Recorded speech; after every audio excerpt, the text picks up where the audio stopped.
Chhabra ji, with family Mr. Abhishek Chhabra, please come on the stage और जोरदार तालियों के साथ स्वागत किया जाए। तालियों में कमी नहीं होनी चाहिए दोस्तों। हेलो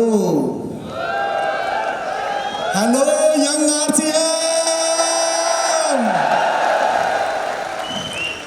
आज इतने यंग और सक्सेसफुल साथियों के बीच में बैठकर मैं अपने आप को वाकई में बहुत ही एनर्जेटिक महसूस कर रहा हूँ। मेरा नाम अभिषेक छाबड़ा है। भारत की राजस्थान की टेक्सटाइल सिटी भीलवाड़ा का मैं रहने वाला हूँ और 2004 से टेक्सटाइल बिजनेस में हूँ। मेरे बिजनेस का नेटवर्क हिंदुस्तान के 25 स्टेट्स में है और पिछले कुछ सालों से मैं मिडिल ईस्ट कंट्री में रेगुलर थर्ड पार्टी एक्सपोर्ट भी किया करता हूँ।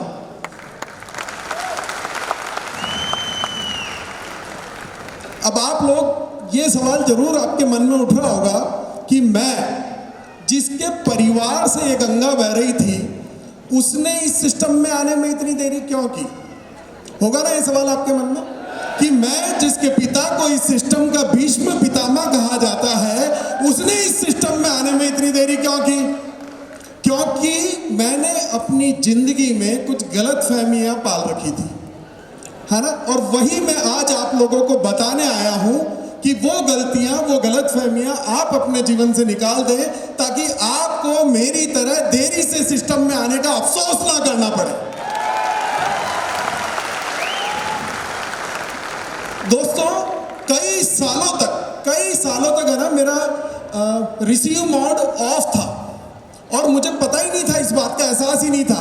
2001 से 2023 तक सैकड़ों प्रोग्रामों में मैं गया, हर एनिवर्सरी फंक्शन में लगभग मैं गया हूँ, कई सेलिब्रेशन, कई स्टेकेशन, सब कुछ अटेंड किया, पर बात भेजे में नहीं घुसी क्योंकि रिसीव मोड ऑफ था मेरा।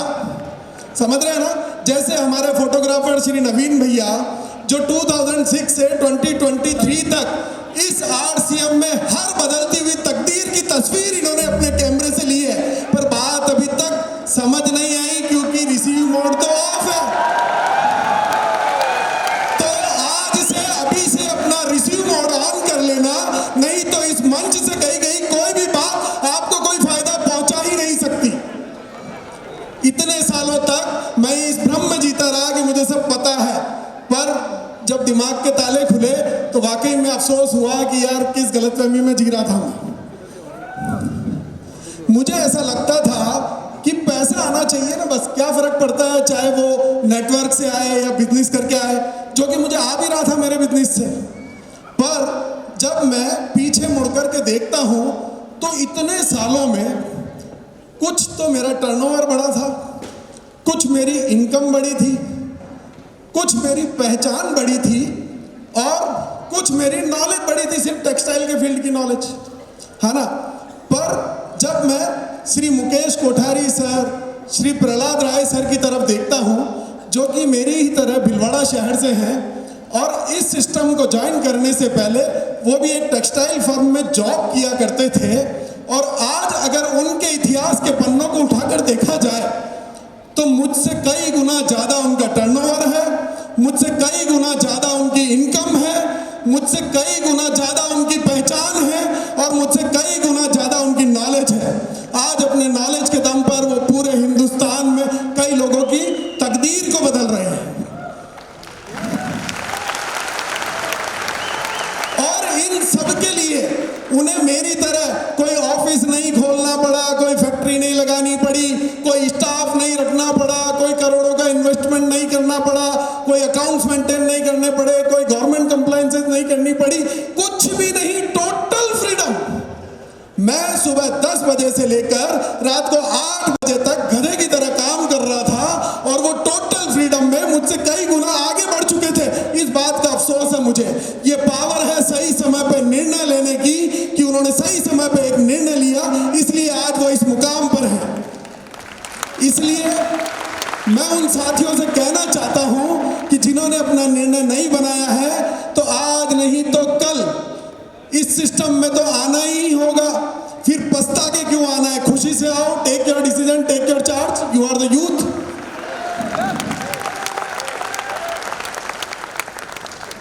मुझे ऐसा लगता था आप में से कई साथी होंगे ना जिनकी फैमिली में से कोई ना कोई इस सिस्टम में जरूर काम कर रहा होगा, चाहे वो पिताजी होंगे, बड़े भाई होंगे, छोटे भाई होंगे, अंकल होंगे, कोई भी।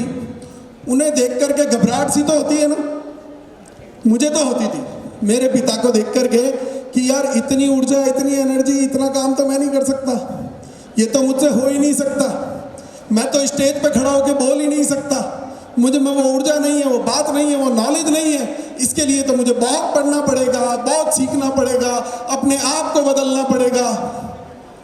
खुद की सक्सेस से बहाने करता रहा इस घबराहट में। पर मैंने एक इंग्लिश ऑथर हुए हैं, डगलस मकार था, जिनकी एक बात को मैंने पढ़ा कि केवल उम्र से जवान होना नहीं है दोस्तों, ये सोच से जवान होना ही जवान होना कहलाता है। युवा कोई उम्र नहीं है, युवा एक अवस्था है। और जब ये बात मुझे समझ में आई तो मुझे समझ आ गया कि मेरे पिताजी ये सब आसानी से इसलिए कर पा रहे थे क्योंकि वो उम्र से भले ही बड़े थे पर सोच से जवान थे, और मैं सिर्फ इसलिए नहीं कर पा रहा था क्योंकि उम्र से जवान था पर सोच से बूढ़ा। आप लोग अपने आप को चेक कर लेना कि क्या केवल उम्र से जवान हो या सोच से भी जवान हो। कल मैं जब ट्रैवल करके यहाँ तक आया, दिल्ली तक बाय रोड ट्रैवल करके आया, तो पहले हम आया करते थे तो 4 लेन से आया करते थे, जिसमें लगभग 4-5 घंटे का समय दिल्ली आने में लगता था। पर अभी जो भला हो मोदी सरकार का, दिल्ली वडोदरा एक्सप्रेस हाईवे जो उन्होंने बनाया, तो मात्र 2 घंटे में मैं जयपुर से दिल्ली पहुंच गया। घबराइए मत दोस्तों, घबराहट मत कीजिए जिंदगी में, क्योंकि हमारे सिस्टम के साथ भी बिल्कुल वैसा ही है। पहले जैसे इंफ्रास्ट्रक्चर पुअर था और इतने हाई स्पीड इंजन